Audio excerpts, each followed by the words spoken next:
ഒരു സാധനം കാണിച്ചു തരാവേ. നമ്മൾ ഈ വീട്ടിലേക്ക് കയറി വന്ന വഴിക്ക് ഒരു ഐറ്റം കണ്ടിട്ടുണ്ട്, ഒരു പാറയ്ക്കടിയിൽ. കാണിച്ചു തരാം. അത് നല്ലതാണോ അല്ലെങ്കിൽ കഴിക്കാൻ കൊള്ളാമെന്നാണോ നോക്കിയിട്ട് പറഞ്ഞു തരാവേ. വാ.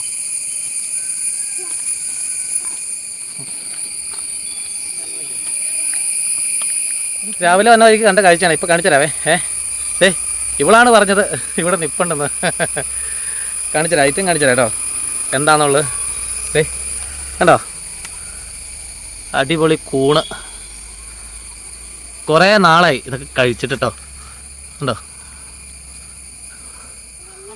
ദേ കണ്ടോ, മൂന്നെണ്ണം ഒരുമിച്ച് ഞങ്ങൾ മൂന്നെണ്ണത്തിന് ഒരുമിച്ചും കിടത്തേക്കാം. കണ്ടോ, നല്ല അടിപൊളി കൂണ കേട്ടോ. ഇതൊക്കെ ദേ ഈ കാണുന്ന പാറയ്ക്കടിയിൽ നിന്ന് കിട്ടിയ കേട്ടോ. ഞങ്ങൾ രാവിലെ ചുമ്മാ ഇങ്ങനെ പുറത്ത് പോയിട്ട് വന്ന വഴിക്ക് വൈഫ് കണ്ട കേസാണ്. എന്തായാലും അടിപൊളി, നല്ല നാച്ചുറൽ ആയിട്ട് എന്തെങ്കിലും കഴിക്കാൻ പറ്റും. അല്ല സച്ചു? ആ